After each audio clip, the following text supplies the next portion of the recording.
I can't give you guys my secrets. So it'd be like a chef giving you the secret, you know. My name is Omar Epps, and I've been an actor for a mighty long time. But here's some of what I've learned. I did my first school play in junior high school. I got bit by the acting bug, and you combine that with my acting hero, Sidney Poitier. So, you know, growing up watching his films and his work, and he was just so powerful, and just, you know, I just felt connected to him. I aspired to sort of follow in his footsteps and become an actor. I went to Performing Arts High School, and they sort of, you know, they're training you to be an artist, and you know, whether you're going to go to Broadway, they kind of give you a crash course. I kind of didn't know what I was going to do. So the New York actor thing is, hey, I'll audition and we'll see what happens. And lo and behold, this audition came up, and I, you know, made it through a couple of levels and kept going, kept getting callbacks. And, you know, I'm just riding the wave, not knowing what's going to happen. And I ended up landing that role. I'm thankful for it. Got a request? What?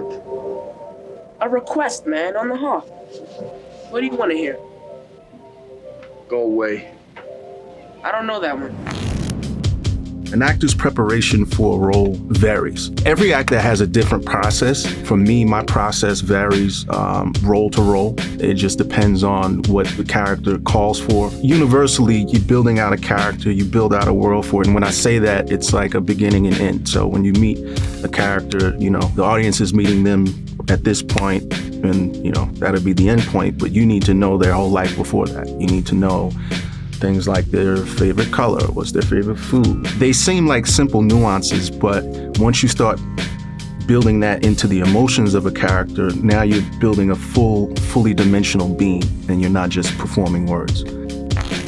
In terms of doing research for any particular role, that's a part of the process. Let's say playing someone in law enforcement, I try to dive as deep as I can go. You want to maybe talk to someone who's in the law enforcement world. You might want to do a ride along to see how it actually feels. I don't know, if the character is a social worker, there's so many things social workers deal with that the average person is not even thinking about, that you'd be able to have that blend back into your performance. So studying is key. Well, she seems so down these days, you know. That's too bad, because it's so much to be up about. You know, things are really starting to come together. She's fine. She's perfectly happy. The 90s was a magical time, I think, for cinema in general, but especially for Black cinema. Got the opportunity to be in a HBO film called Daybreak. That was pretty intense. I mean, you look back on it now, some of the issues and stories that they were talking about, it was intense, and I was young, so I was just sort of trying to figure my way through that as a young artist. And then you had a film like The Program. Growing up, I used to play football, Pop Warner football for the Brooklyn Skyhawks. And originally, I thought I was going to be in the NFL. So the opportunity to play in a film like The Program was like, man, I was living the dream. It was like I got to sort of live my football dream vicariously through Darnell, the character. And then you have a film like Higher Learning, which was, for me, a game changer. John Singleton is an icon. The opportunity to work with him was amazing. I mean, I just learned so much about art and filmmaking. I'm really thankful to have had that experience. At that time, I can't say that I was looking for anything particular in any one role. I think, you know, every young actor, you're just trying to build out a career, and you have to take the opportunities that come at times. But for me, I never wanted to be boxed in. I wanted to be unpredictable with my character choices.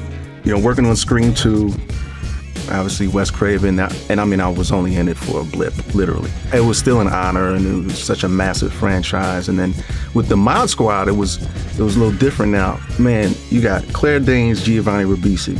I didn't get the magnitude of what, you know, that franchise was really when I was doing it. But we had fun nonetheless.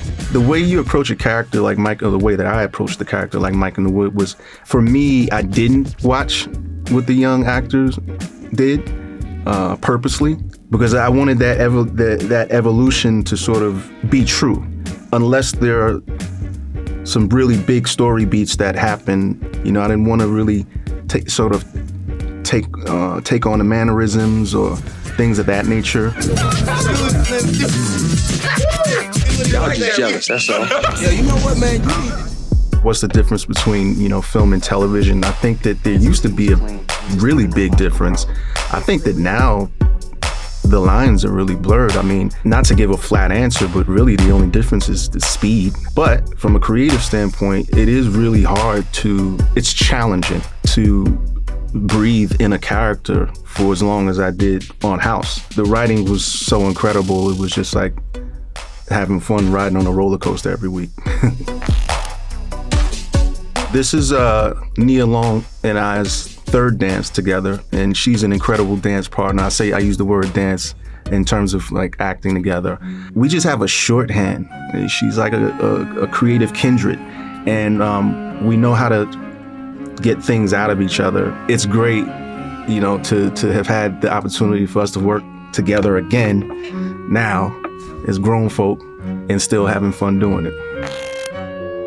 Comedy versus drama. Well, they both present their challenges. Comedy is a lot harder than what people think, and it's about timing, and it's about, the synergy, between other actors. And in terms of drama, having to exist in the depths of certain emotions, for an elongated period of time is tough, because we're still human. They both present their own challenges, but this is what we do. Top tips I would give a young actor is to trust yourself.